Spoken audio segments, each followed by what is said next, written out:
out for X amount of workouts a day. That's it's literally getting down to that specific. So different workouts will burn calories at a different rate. If you're walking on a treadmill versus jogging on a treadmill, you will see that caloric expenditure go up much faster if they're jogging. They obviously can't jog for as long as you can walk. So it just depends. So for us, I was doing shorter, more intense workouts earlier in the morning with some weights to get their burn up quickly, and then I would watch their calories. And if they hit their burn at 4, they were done. I didn't want them doing anymore. If they hadn't, then they'd have to do more workouts at night. But it depends. Like some people could lift weights and not gain muscle. And I know she said if she lifted a weight, she would gain muscle. So I would have to do a different program design for someone like her. But there's a little bit of experimentation in the first couple of weeks with everybody to see how the body responds to these type of workouts. Good questions. What was your percentage of muscle gain? I remember seeing that, and I just don't remember. My math is terrible, and I don't think I actually got the percentage. By the end of it, I was at 23 pounds of muscle gain over the 6 months that I was on the show. So, and I was already thought I was pretty muscular carrying around all that weight, so to put on another over 20 pounds of muscle was great, but Jillian wanted to smack me around a little bit. She's like, stop lifting weights. I'm like, I'm not. So. But I think a good lesson learned here is gaining muscle. How do you burn fat?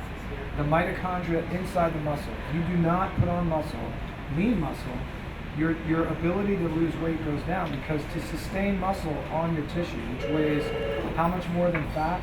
Over twice. Muscle weighs way more than fat.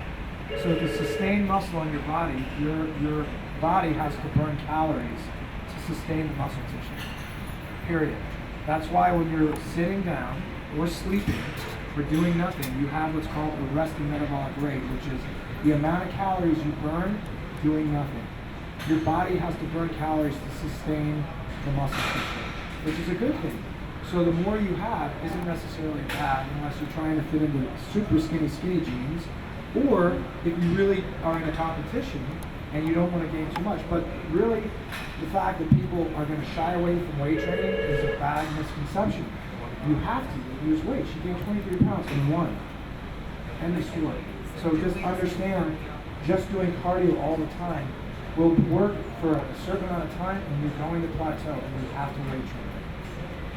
Here's the thing, I believe in weight training. I do all body weight though, so I don't necessarily pick up any weights. I do a lot of push-ups, burpees, all those things that's your own body weight that if you think about it, I weigh 140 pounds about.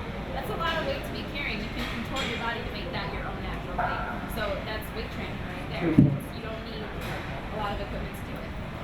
I study capoeira. I don't know if you know of capoeira. It's an Afro-Brazilian martial art that kind of looks like breakdancing, karate, and gymnastics. There's no weights.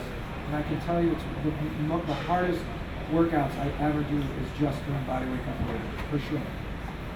So when I do say weight training, it's a very good point. It doesn't mean doing curls for the girls or any of that. It can be body weight, but you do have to use some type of resistance besides kind of like normal walking and stuff. Do you still have a trainer? I do actually, because I think one of the best things, you need someone to kind of help you keep it fresh, keep it creative, because you kind of get lost in your own head. And that's not to say I couldn't come up with workouts, but it's a lot easier if someone else does it. It kind of puts you in a different. Plus, they challenge you and stuff you're not comfortable with. I know everything about fitness now. So, I mean, I just learned sitting in the car with him today. I learned like I want to try this, I want to try that. So having a trainer helps keep things new and fresh, and also I hope helps keep me on my game as people ask me questions about fitness. I'd be like, look, I don't know about this, but I tried it this way, and that way you keep yourself fresh, and then your body is always using different muscles because there is such thing as muscle memory, and it'll just get redundant and over again. So yeah, I stick with the trainer. That's me. I have a trainer. I have my capoeira master that I train with, and I also have worked with. I started cross training and hired a guy to do Olympic lifting with me because you cannot be an expert at it, and you need the right guidance, accountability of a schedule. It's not to say that you have to have one, but it could be a workout buddy or anyone. I get this a lot of times, is I can't afford a trainer. Well, guess what? There's a lot on YouTube. There's a lot of places that you can go to get inspiration for working out. That they're sort of like your trainer.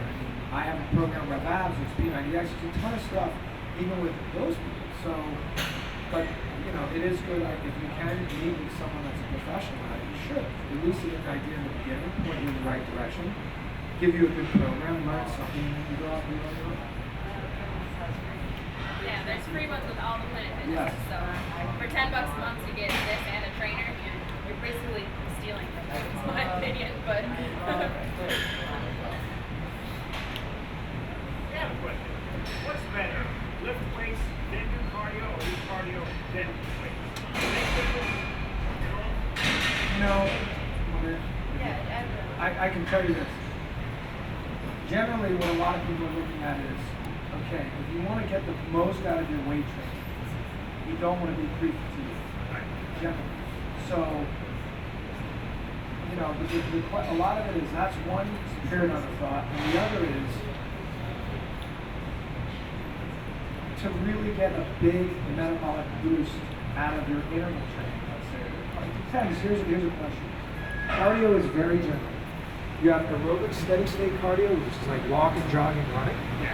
And then you have anaerobic interval training, which is like full-on sprints. So saying cardio, you have to be very specific. Are you talking anaerobic or aerobic? Like treadmill, like that. Okay. If you're talking steady state stuff, absolutely at the end. It takes. Because the other thing you have to look at is, if I want to get the most out of some type of training, I need to be the most fresh, fit muscularly and neuromuscularly. If I do anything that fatigues the brain, which coordinates all the movement, you'll see people are like, oh, look at them stomachs. It's because the computer is tired. You know what I mean? And you don't want people doing explosive kettlebell wrestling when they're tired. That's when they get injured. So if you're going to pre-fatigue somebody by doing one type of workout before the other, let's make the other workout not as hard. So I personally would do my weight training first, and then steady state stuff where I'm just on the treadmill, don't have to concentrate about jack, second. But a lot of people are now trying to do like CrossFit. They're trying to do explosive weightlifting and then sprints, or vice versa, which is like two extremely difficult energy systems at the same time. Not like going in and just walking on the treadmill. So in that case, you've got to be careful because most of the time I see people doing the weight training first and then they jump on this treadmill and they're just like doing hardcore running. And even though you're on a treadmill, which doesn't look good, when I'm looking at that running pattern, I can hear